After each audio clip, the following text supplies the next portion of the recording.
In this episode, we shift from simply understanding cloud components to thinking like an adversary, because effective defense begins with recognizing that controls only matter in relation to the threats they are meant to counter. Many beginners study security as a collection of best practices, memorizing lists of recommended settings without asking who those settings are meant to stop. Threat-informed defense changes that perspective by starting with real attacker behavior and then choosing controls that meaningfully disrupt it. When you understand how cloud adversaries actually operate, your defensive choices become sharper and more intentional. Instead of configuring everything in sight, you prioritize controls that break common attack paths. By the end of this discussion, you should see how aligning controls with adversary tactics creates clarity, reduces wasted effort, and strengthens your performance both on the exam and in real cloud environments. Before we continue, a quick note. This audio course is a companion to our course companion books. The first book is about the exam and provides detailed information on how to pass it best. The second book is a Kindle-only ebook that contains 1,000 flashcards that can be used on your mobile device or Kindle. Check them both out at cyber.author.me in the Bare Metal Study Guide series. Threat-informed defense begins with a simple idea. Security exists to interrupt attacker goals. Attackers are not randomly clicking buttons in a cloud console. They are pursuing objectives such as gaining access, escalating privileges, exfiltrating data, or maintaining persistence. If you know these goals, you can anticipate the steps required to reach them. Cloud environments introduce specific patterns, such as abusing identity misconfigurations, exploiting exposed services, or leveraging overly broad permissions. When you view your cloud through the lens of these patterns, defensive controls stop being abstract safeguards and start becoming targeted friction points. The point is not to imagine every possible attack, but to focus on the most likely and most damaging paths. To make this concrete, consider how attackers typically begin in cloud environments.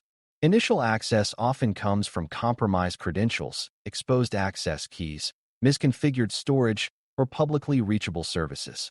If that is the starting point, then controls like strong authentication, careful credential management, and tight network exposure rules directly counter those early moves. You are not enabling multi-factor authentication because it sounds modern. You are enabling it because credential theft is common and password-only access is weak. You are not restricting public access to storage because documentation suggests it. You are doing it because exposed data is one of the easiest wins for attackers. When you frame controls in terms of attacker disruption, they gain urgency and clarity. After initial access, attackers frequently seek privilege escalation because low-level access limits what they can steal or destroy. In cloud environments, privilege escalation often involves abusing overly broad identity policies or discovering roles with excessive permissions. If your defensive strategy includes least privilege design, periodic access review, and careful monitoring of privilege changes, you are directly reducing the chance that a minor compromise turns into a major breach. Threat-informed thinking asks a simple question.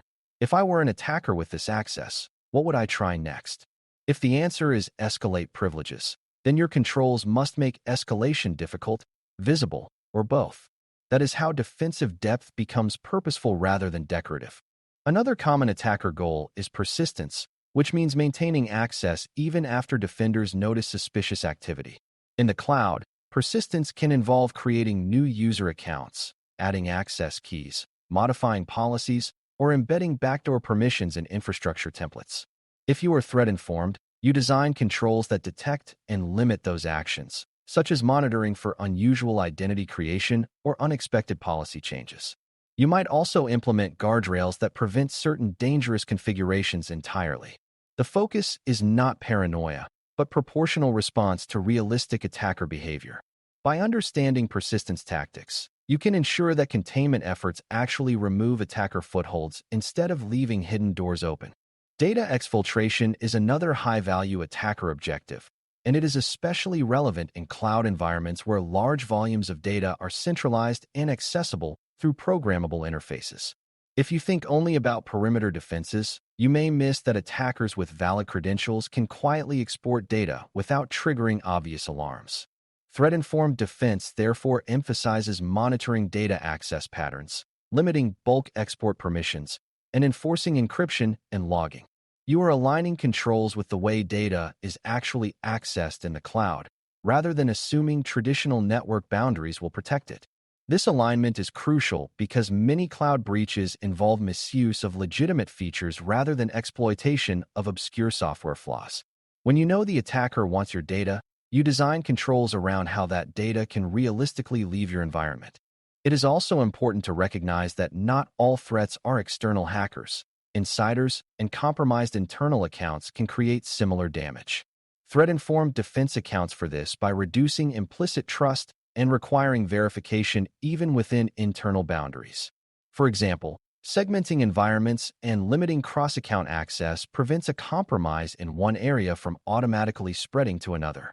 Monitoring administrative actions ensures that powerful privileges are not misused quietly.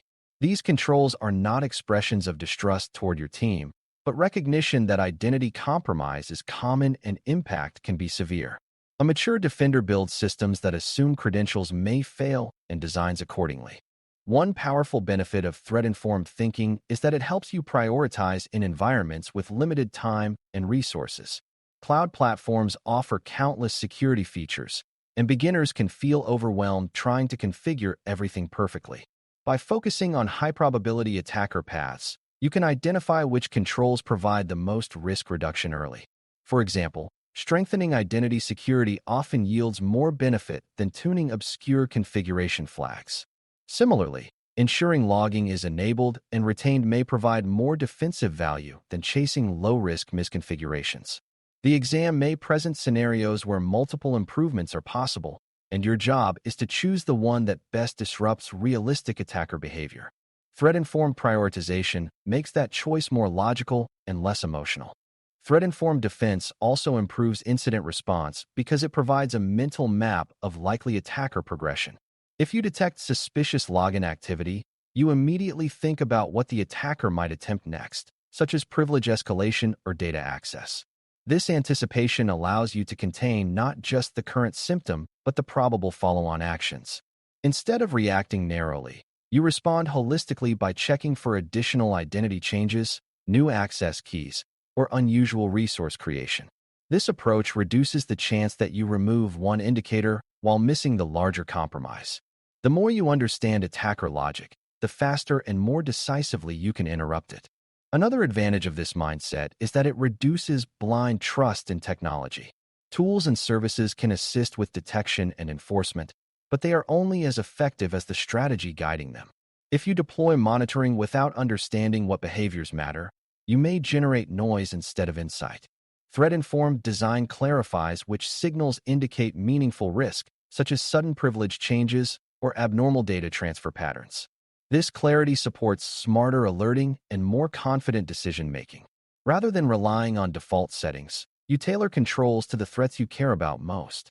It is also worth emphasizing that threat-informed defense is not about fear, it is about realism. Cloud adversaries often follow predictable patterns because those patterns work, and defenders who study those patterns gain a strategic advantage. This does not mean you must memorize every possible tactic, but you should understand the common goals and pathways.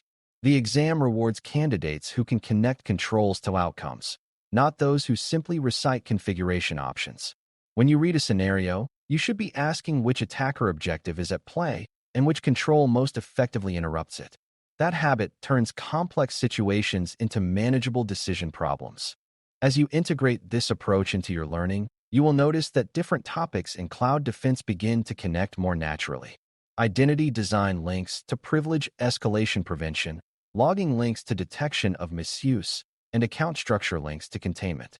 These are not isolated chapters. They are parts of one defensive system responding to real adversary behavior.